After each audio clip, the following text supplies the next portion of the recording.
abonné na RRK Plus TV. RRK Plus TV. S'abonner. Écoute, ma bien. Ma film qui toque. Ma série qui toque. Ma mission qui toque. Ni pas. RRK Plus TV. Rosette Rebecca Kambamba TV. RRK Plus TV. RRK Plus TV. Rosette Kambamba. S'abonner massivement, jamais vous allez décider que n'angai. Ce que s'abonner, remona bobo, remona makamba kitaka, remona ba anglais. Chaîne elikama, ngana ligne nanga chaîne yo, ngana poni nanga chaîne yo. RRK Plus TV et Karana Congo. S'abonner, jamais vous allez décider. Rosette Kambamba, yene mutaze la poké, bomuna babobo, bomuna biso, chéri vous pli, s'abonner massivement. Mbote mingi na balandi ya RRK Plus télévision, mbote mingi na ba internet nyonso mokili mobimba, mbote mingi na ba nyonso bolingaka Rosette Rebecca Kambamba na bino na pesi bino bambota trop. Lelo tozali na commune ya Kimbanseke na quartier Singainga. Bipai wapi tokitaki biso moko sur le terrain pour nakoya ko lakisa bino ndenge nini bato bazo vivre koto en tout cas kande to yebisaki bino bobando mona makambo sika bobando mona biloko sika donc tokiti poto lakisa bino ndenge nini bande kona bino baza koto bazo vivre parce que bazaka na Kinshasa baza na village te baza na ba Congo te na bandundu te mais baza na kati ya kin bino moko bo meka mpe ko découvrir botala ndenge nini bango bazo vivre en tout cas na émission na bino bosolo ebomba mato prometaki bino tozoko ba toujours ko lakisa bino makambo sika bino moko bolanda ndenge nini makambo zo leka koto bote yawa toza quartier Kibunda toza na quartier Kibunda mama to limite to na okaka mama tuna par rapport ya quartier na bino Kibunda ndenge nini bozo vivre koto tozo vivre na pasi ya nzela ndo mutezo pesa biso pasi bona nga nazara kilo na mutu banda po kuna na wuti nazama makolo banda seperiti ero nazo yaka makolo lelo bozo pesa biso pasi kaka nzela na bana bazo souffrir makasi bamo na bana na balabala te bamo na bana na kati ya lupango te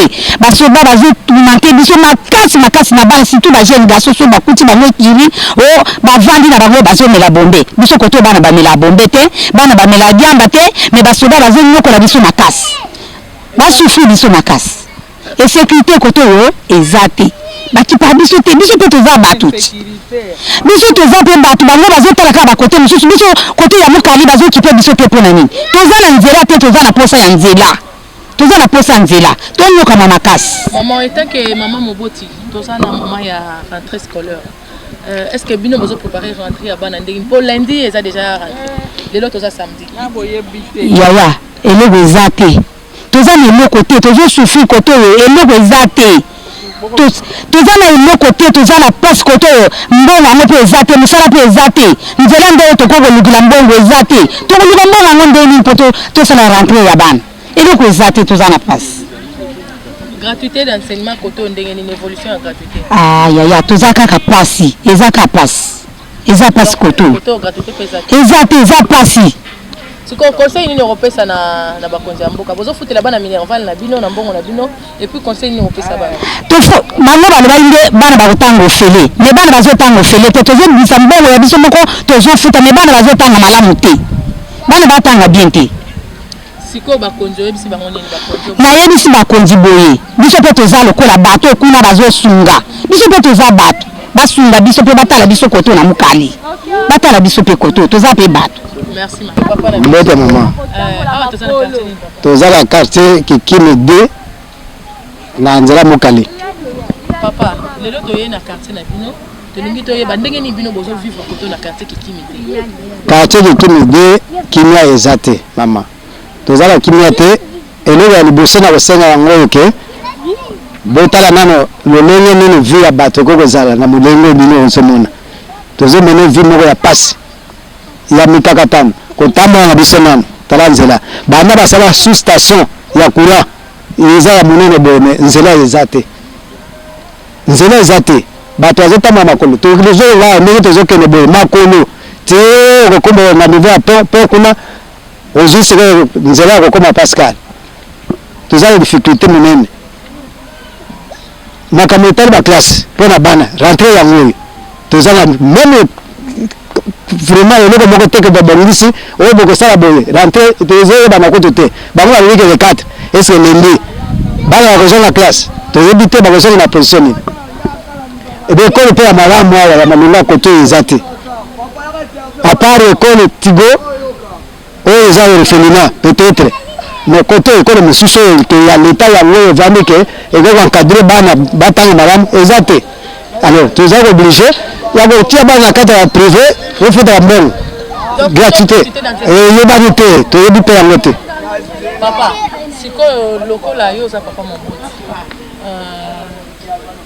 bana na bino koto ya bagene bazosorganize ndenge bon omoni eloko mosusu nakoki koloba yango wana bana eza période tozali bana baza na mentalité na bango mosusu ebele bazoyoka baboti ebele bazoyoka baboti te baboti bana bakomi motu makasi ebele mikolo eleki awa ezali lokola pesa mbana na bapolisier na bango bakokanga bakangi bango mpe bakotikima bakima bazokanga wa bajeune alors sécurité eza te toza na insécurité quartier kikimi de toza na insécurité nakoyebisa bango nakosenga na bango boye ke bisika bato bazali ifo bakonzi bakoma kote toyebi libre commerce te toyebi ni gouverneur ya ville toyebi ye te nano mpe ata moko akoma kote oyo te alors bakoyeba biso ndenge nini ke quartier tel bato bazovivre baza bapasi boye ifi bakoma nano esika bato bakomi badepute kote toyebi mpe bango te tomona mpe ata depute moko te alors tozosenga bango bakoma mpe bisika bato bazali ifi bayeba paso ya bato bazomema eza ndenge nini. Merci papa. Mbote mama nanga. Ah toza na quartier Kikimi. Bon na quartier Kikimi yo etake jeune. Vie eza ndenge nini kote. Bon etaka nga jeune maman vie a eza vraiment pasi makasi. Vie eza pasi vraiment ya pasi ya degré kutu ya olobela te. Yemere kutu beta soko talisi jinga komona nzere eza te. Ngomba lubwa kuma tomela mama mabulu. Saka pasi eza na bana na mabota na bandeko to souffrir makasi. Quartier la sécurité insécurité mais insécurité ça qui a mis les ana notre côté à coup de monde ata siatité mon moko ba sona ba tela biso aba zala ba moi na mobile ba bundi ba kangi bana ba jeune ba lingi ba jeune to vanda mabota ya biso o akendi biso a toujours que ma femme sécurité za moyen côté posa la famille ya pour côté awa kuni ezali na place de main toujours pour cette sécurité kuni eza pe makasi bamboya biso makasi tant eza quartier moko beza isolé quartier eza trop sika ça que bakambo bele pe ya mabezo salam sika tozosenga bango bato oyo bakonzi yango baya nde tofala na bango tozala na bango po biso mpe tozala pe insécurité yo etake jeune lundi eza rentrée scolaire bino koto rentrée bozo qualité d'enseignement koto ezali bon biso awa côté makambo na tobandi te mbongo eza pe te bafamille basouffrir fort libote ezosouffrir kote kuta makambo ya classe toyebi nano te soki bana kote ya biso soki baotanga soki baotanga te place wana toyebi nano te mamana bon nayesi bakonza mboka boyi bakonza mboka oyo eza ya biso nyonso biso mpe toza bakandida na kati ya mboka oyo bomonisaka biso te lokola bato eza na ntango kaka ya kala indépendant ke toza colonise toza déjà indépendant congolais nyonso fo azala na esika na mboka na ye azala à l'aise avivre à l'aise tovivre te lokola bato moko toza na prison tonyokamaka ici cela bongo te nazosenga bango nde bakonzi na biso oyo baza liboso na biso président Fati Berton ata ya biso kotu araisonne biso vraiment na nzela baprince baekole ya malonga mpo bana batanga tozala bien vraiment susi nango eza vraiment bongo bien. Après c'est madame. Donc ce que comme Pascal au côté route mokali Kikimi likolo. Tozana toye lelo poto yeba ndenge ni bozo vivre koto na quartier. Koto difficultés za makasi. Donc toza na fin fond. Toza on dirait bat baso uta na village natal. Toza ata na valeur moko te poto bima Pascal ko sala boye. Okofuta transport oko gaspiller ta 5 000 ata ba 10 000 po bima Pascal. Nzele za te d'ailleurs bino ler boye bomoniti. impraticable ni tukeyaka kote soki esuki kuna na station na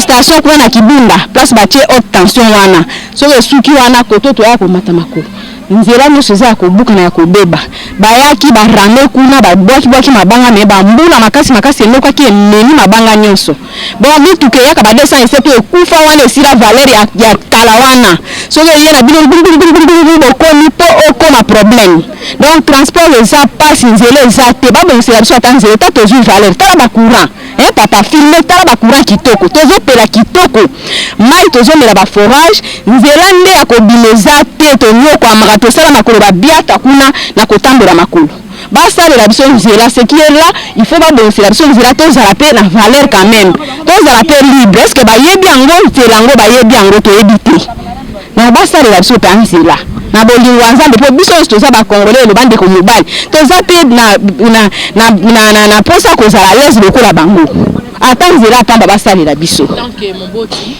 lundi est rentrée scolaire.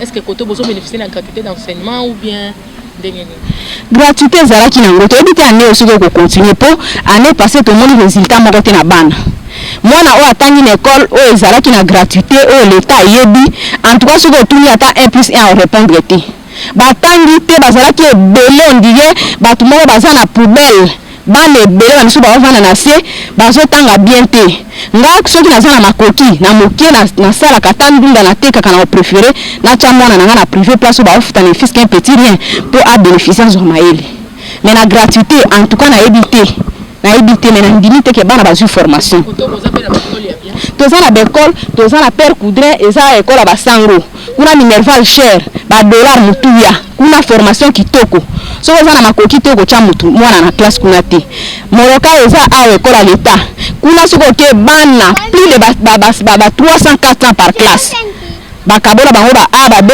na basale donc formation eza te bana bazwi formation te na gratuité wana to enseignant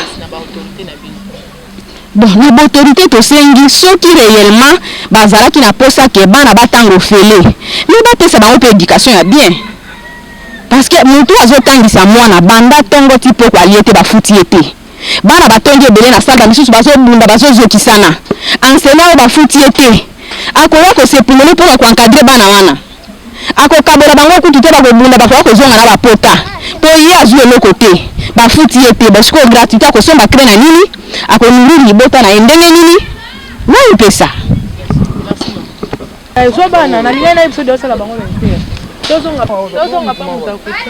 ata na quartier nsele tolingi toyeba koto na quartier nsele bozoviva ndenge kote tozoviva epasi toza na posa babongisela biso nzela kote banzela ezobima totambola kaka na makolo toza na posa babongisela biso nzela kote mituka ekotaka te esukaka kuna na kote Kibunda kuna kote okulula babongisela biso nzela kote. Est-ce que sécurité ezalaka boza na sécurité kote sécurité eza mpenza te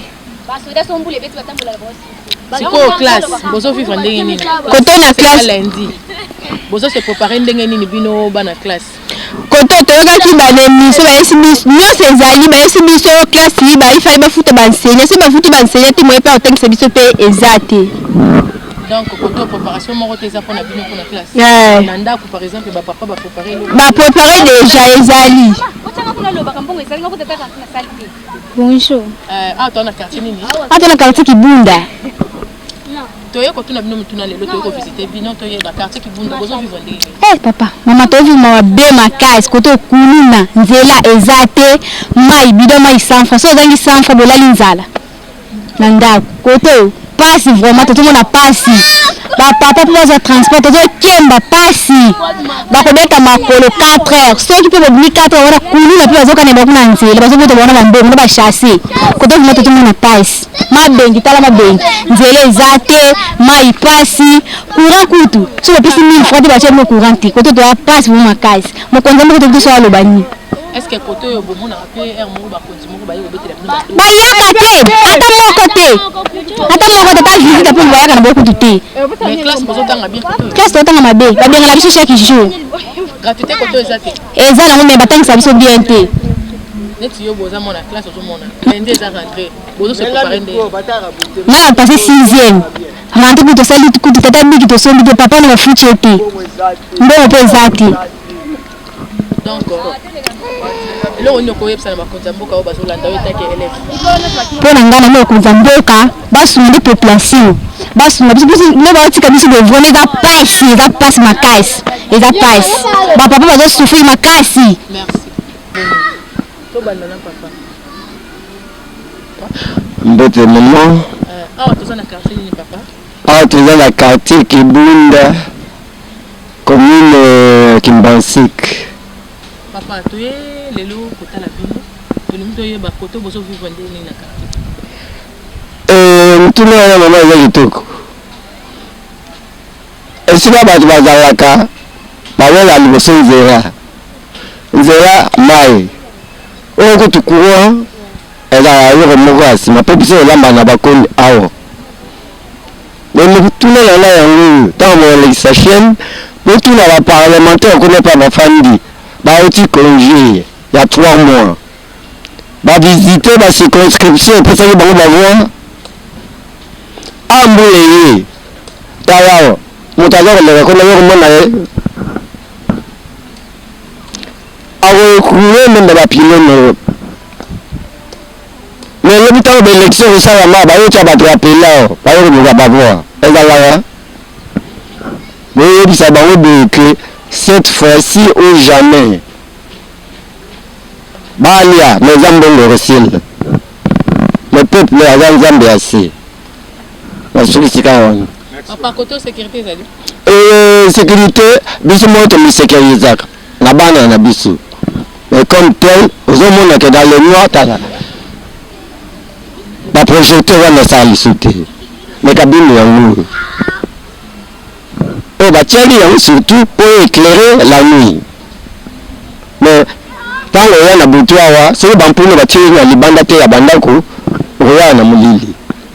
Mais cabine à courant n'a ça, même à eux, il va dans le jet. Tant que le Roya, avant de mettre ma câble, on note. Mais au côté de Bandako, c'est un bon facile. Merci, papa. Merci, à vous autres. Net pardon. Mbote, merci. Ah, tu as na Mukali. Mukali précisément na quartier ni quartier. Na quartier Kikimi, ah tu as na Kikimi. Tu es le lo hôtel Abino. Tu es ba koto bozo vivre ndenge ni na quartier Kikimi. En tout cas, biso na Kikimi. Tu vivre na banda difficulté belé. La difficulté musu c'est ça. La liboso na toko lobela ezanjela. Neti biso tu na ba activité belé yango. Ba activité yango mais ole ko ifone biso la plupart ezaka banzela. A part nzela mai. Tant nzela na biso ezaki ba mekaki kubwaka mwa mabanga esaki biso mwa bien mituko mata banda awa banda kuna ti kuna likolo. Transport ezaki facile. Mais na minute depuis nzela bukana en tout cas to comment na passe mingi. Ata transport passi ba client ba komo kota na passi ba activité vous comment biso passer frena vraiment makasi à cause na nzela. A part wana mai pe passi. Basi bani kwa ma bakita na basi batuka ba mai en tout cas passer vraiment makasi. Donc tu as vraiment une sécurité makasi. Une sécurité makasi pour ani ba lumière publique ba tira ki biso pona courant et puis la sous-souté. Nous surtout ba kata basinga. Donc butu sur le côté en tout cas faut me battre là, sous me battre était 19h 20h faut ko taka ndako. Ce qui était ba kuluna ba bima o ba kata. Nous surtout za na ba boto là. Comment na yo boza responsable l'endé za rentrer. Ndenge ni bino ba parents ko to bo se préparer pour bon pour na biso butu.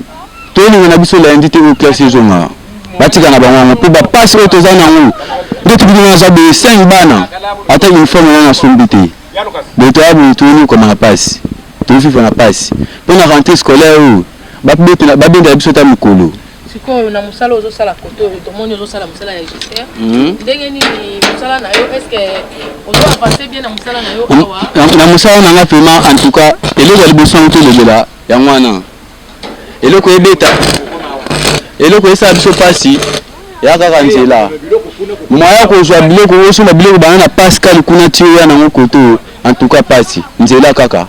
À part nzela ba activité ce qui ba bonse biso nzela activité biso ifungwa mais biso to ça ba misala bu to ko za bien. Merci papa.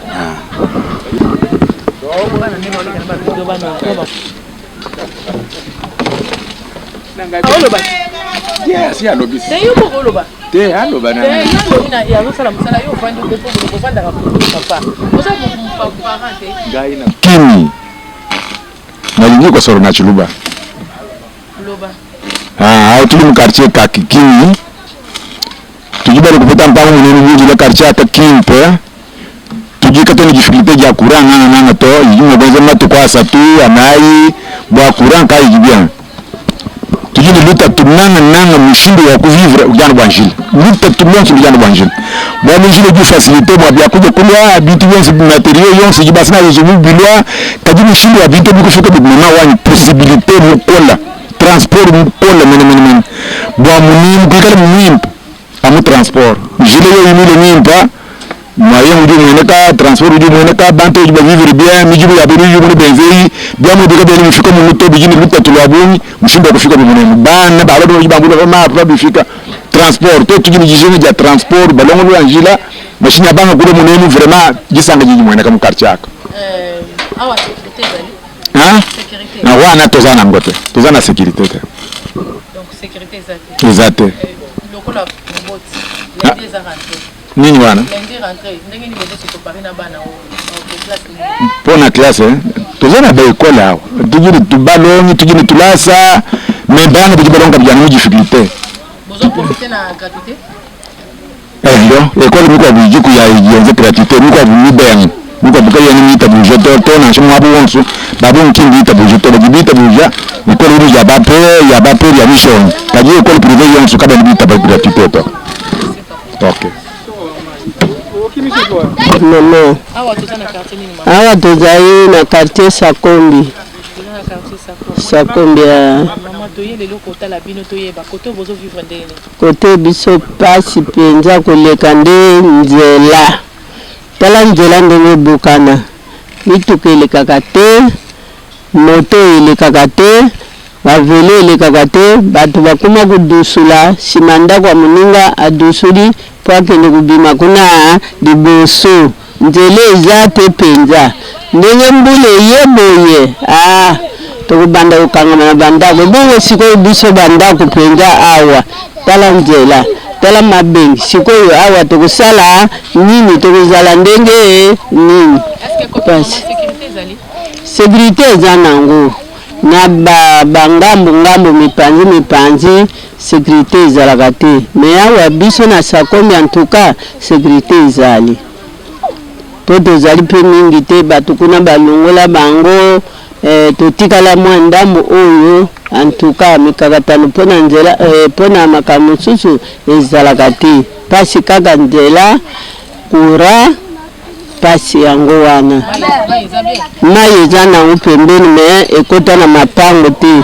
Tozwaka na biso mwa mai kuna na pompe toye nango pona mai pasi eza mingi te me pasi mingi nde kura na nzela.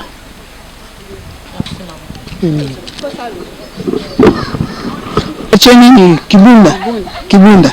Mama, tu yele na quartier Kibunda. Kulingi to yeba bozo vivre ndenge nini wana Kibunda. Na Kibunda to obile pasi kaka nzela ezali te pe place ya kolia etosomba biloko ya kolia ezete soki mikolo nyonso kaka pondu matembele tokonya kosomba bekuna na Pascal eze pasi.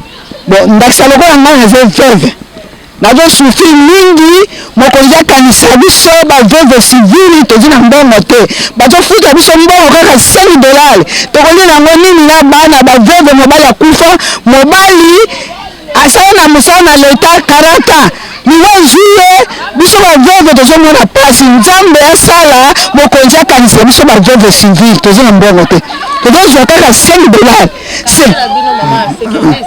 sécurité ezali penza te mingi bazokanga kaka bana mibali soki bana mibali bavandi na nzela baye kokanga bango soki likambo nini basalaka bango toyebi te bazolinga komona bana mibali te so bamoni bagarso bakangi bango bon tozoyeba ntina yango bazokanga bango te soki nini tozoyeba te. bouti kolanda bandeko na bino o baza koto ndenge nini ba peseli bango moko na micro ya RRK plus télévision boyoki bango bolandi bango en tout cas esali pasi esali mawa et pesi penda pasi na mitema na biso ba etozalaki na bango esika moko en tout cas na yebi ke bino pe ba ebovandi na ba bureau ya malili bino bato bobengami ba excellence ba kondi bomeka na okotala bandeko na bino parce que na tango élection bopusa na kaipa na bango na bapasi na bango na tango pasi bopusa na boyoka bango bomeka un peu koluka ndenge nini bokoki pe kosunga bango kosunga bana oyo baza avenir ya lobby kosunga bana oyo bakozala pe ba excellence ya lobby bomeka un peu kotala nini boko kosala pona quartier Singainga nini boko kosala pona population evandi koto nini boko kosala pona bango pona biso en tout cas to pesi merci mingi na équipe mobimba ya RRK plus télévision na pesi merci mingi epa ya bainyo so balinga kangai na pesi merci mingi epa ya Yorlin Oazali confrère na ngai ya tout le temps en tout cas na pesi merci mingi na boni mwangu azaki na sima caméra na pesi merci mingi na pasteur na ngai Pacifique na wezi na pesi bambote belé epa ya pasteur Jean-Jacques Omba mbote ya trop balobi epa ya jumelle quoi lipasa donc babi moi si makasi donc moi suis allé à la police désertée ma jumelle donc Séverine Mumvudi bambote à trop kuna nangali ma santerre donc na pesi bambote belé pa ya Adelaide Mumvudi ngai na bino to kutani prochainement son kolo ismobi ki si azoni na nte abonné awa na RRK plus TV RRK plus TV s'abonner kuta bakaka bien bafilme kitoko baseria kitoko bemission kitoko nipa RRK plus TV Rosette Rebecca Kambamba TV RRK plus TV RRK plus TV Rosette Kabamba s'abonner massivement jamais vous allez décider que nangai saka s'abonner okomona bobo okomona makamba kitoko okomona ba anglais chaîne elikama ngana lingi nanga chaîne yo ngai na poni nanga chaîne yo RRK plus TV et Kana Congo s'abonner jamais vous allez décider Rosette Kabamba yene mutazo sala poke bomuna babobo bomuna biso si vous plaît s'abonner massivement.